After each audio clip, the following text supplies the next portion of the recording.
Kata mengenal ini adalah kata kompetensi.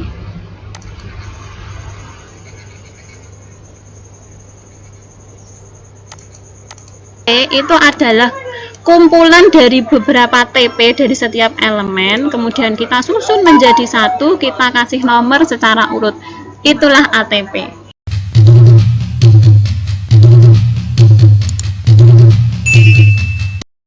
Bismillahirrahmanirrahim. Assalamualaikum warahmatullahi wabarakatuh. Sahabat-sahabat Istiq Belajar, apa kabar? Semoga selalu dalam kondisi sehat dan semangat. Seperti janji saya pada video sebelumnya, bahwa saya ingin berbagi cara menyusun TP dan ATP dari sudut pandang orang lapangan saja ya teman-teman ya, biar kita di sini muncul suasana belajar kelompok. Untuk membuat TP dan ATP, kita pertama harus mengacu kepada capaian pembelajaran. Karena nanti dari capaian pembelajaran akan kita turunkan menjadi tujuan pembelajaran. Setelah selesai membuat tujuan pembelajaran dari beberapa elemen, nanti akan kita susun menjadi alur tujuan pembelajaran.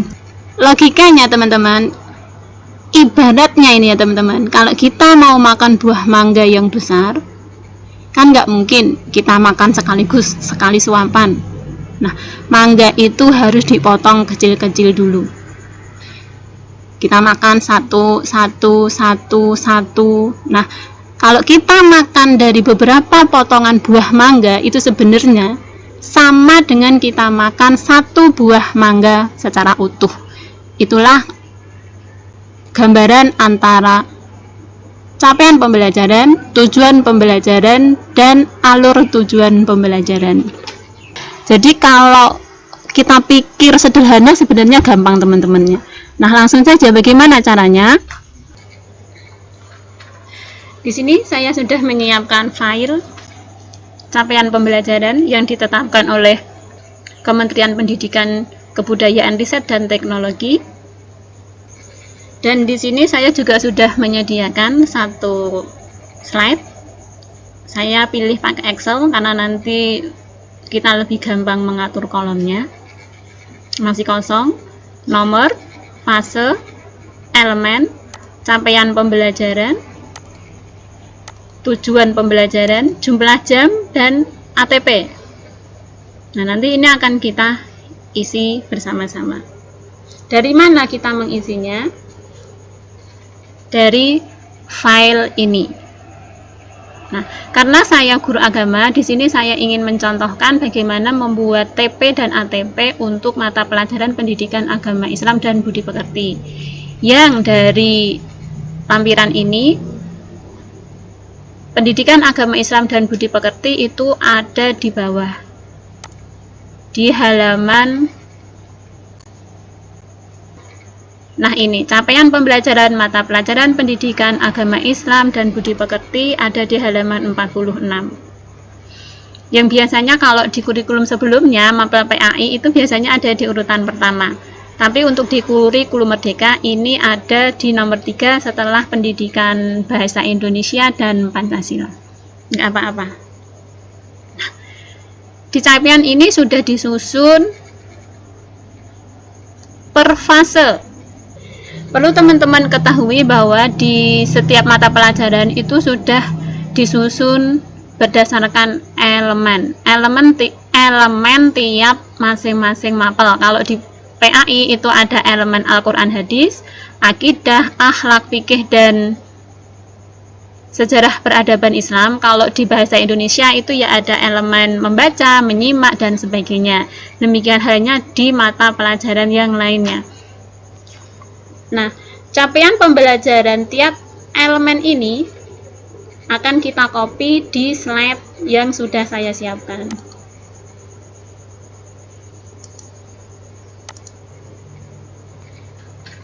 Seperti ini, sudah kita copy ke masing-masing kolom. Nah, selanjutnya dari CP per elemen ini akan kita turunkan menjadi TP atau tujuan pembelajaran. Yang teman-teman harus ingat bahwa tujuan pembelajaran tiap elemen ini minimal 2. Dari mana 2 itu? Ya dari CP. Bagaimana caranya? Pertama, kita kenali dulu apa isi dari capaian pembelajaran. Nah, teman-teman ingat ya bahwa capaian pembelajaran itu adalah kompetensi pembelajaran yang harus dicapai murid tiap fase yang terdiri dari sekumpulan kompetensi dan lingkup materi. Jadi dari kalimat capaian kompetensi ini teman-teman itu mengandung kata kompetensi dan lingkup materi atau konten yang akan kita ajarkan. Apa itu? Mari kita lihat di elemen Al-Quran Hadis. Kita contohkan di sini ya. Kita cari kata kompetensi dulu. Kata yang mengandung makna kompetensi dulu. Pendidikan agama Islam dan budi pekerti menekankan kemampuan mengenal huruf hijaiyah dan harokatnya. Nah, di sini teman-teman, kata mengenal ini adalah kata kompetensi.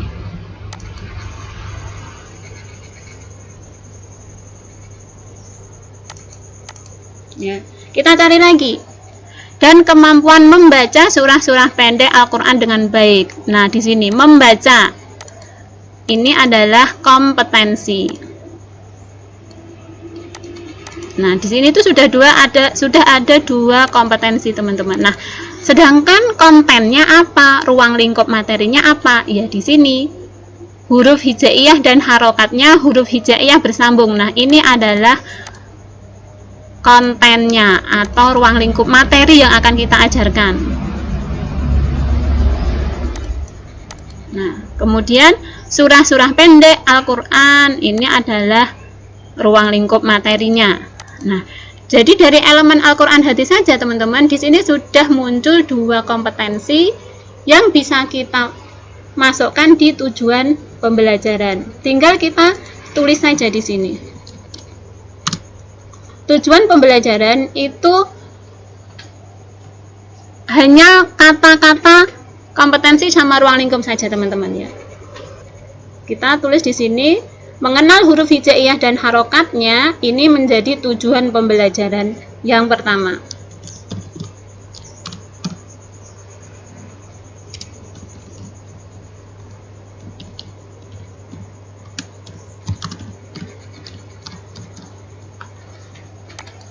Nah,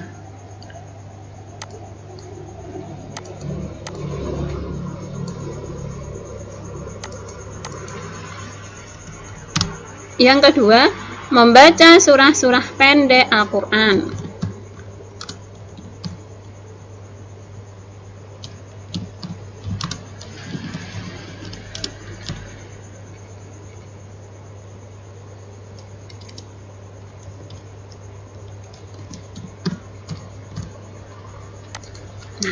Sebenarnya untuk membuat tujuan pembelajaran itu 2 saja sudah cukup. Tapi kalau misalkan teman-teman mau menambahi, boleh. Dari mana kata kerjanya?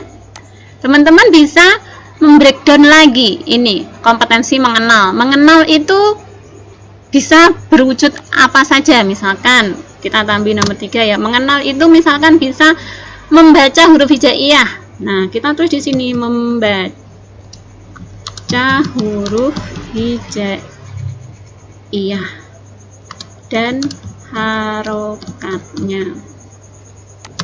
Bentuk mengenal bisa berupa anak bisa menulis, maka kita bisa menambahkan tujuan pembelajaran dengan menulis huruf hijaiyah dan harokatnya. Nah, kemudian membaca surah pendek. Membaca surah pendek bisa kita turunkan lagi, misalkan menjadi menghafal. Nah, tulis aja menghafal surat pendek. Nah, jadi seperti ini teman-teman, 2 cukup. teman-teman merdeka membuat tujuan pembelajaran sebanyak-banyaknya, mau 5, mau 10 per elemen pun boleh. Di sini guru merdeka. Selanjutnya di sini coba. Di elemen akidah, di sini kita mencari lagi kata kompetensinya. Oh, di sini mengenal. Kita kasih tanda merah sebagai tanda ini kata kompetensi. Kemudian rukun iman kepada Allah melalui Asmaul Husna, ini adalah konten.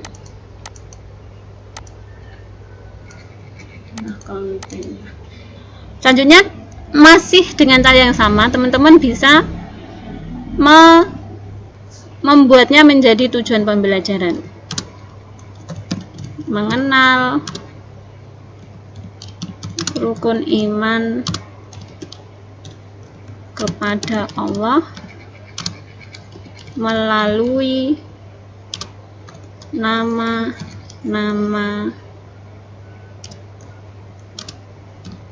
yang agung atau Asmaul Husna. Nomor 2, bisa mengenal para malaikat dan tugas yang diembannya. Mengenal malaikat dan tugasnya. Ini ada 2 itu kurang, bisa kita tambahi lagi menjadi 3 misalkan. Mengenal rukun iman kepada Allah. Mengenal itu kira-kira bisa kita bentukkan menjadi kata kompetensi atau kata kerja apa. Oh, misalkan menyebutkan rukun iman, tulis saja menyebutkan rukun iman. Nah, atau misalkan menyebutkan Asmaul Husna, bisa tambahin nomor 4, menyebutkan Asmaul Husna.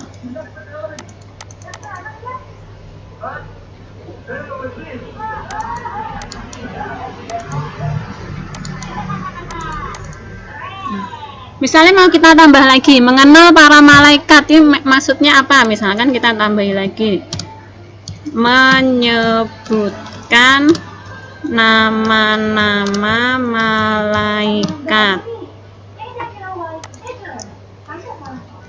Mengenal malaikat misalkan bisa saja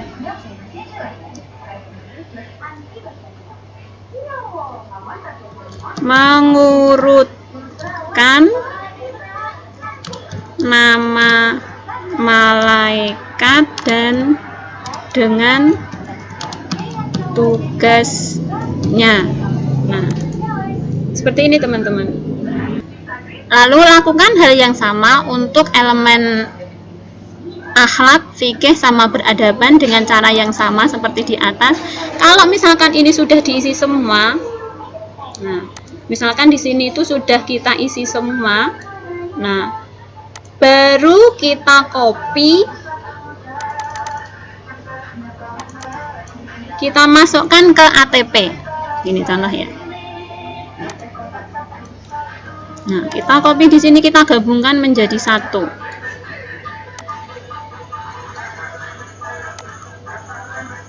Nah, di sini nomornya kita ganti teman-teman ya.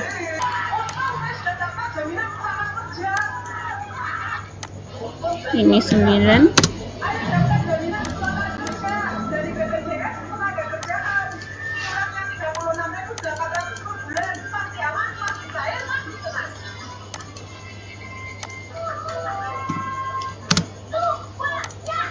Ini 10. Lalu kita urutkan saja, kita rapikan. Ini sudah menjadi ATP teman-teman.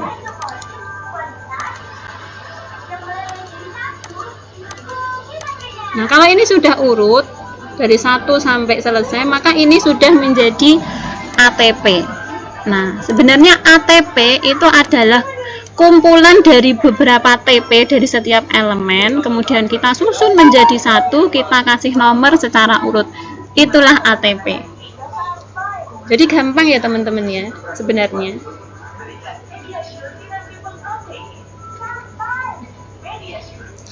Nah, itu saja teman-teman bagaimana cara membuat TP dan ATP di kurikulum Merdeka. Sebenarnya kalau kita mau itu insya Allah tidak ada yang tidak mungkin bagi kita. Semoga video ini bermanfaat. Sampai jumpa di video selanjutnya.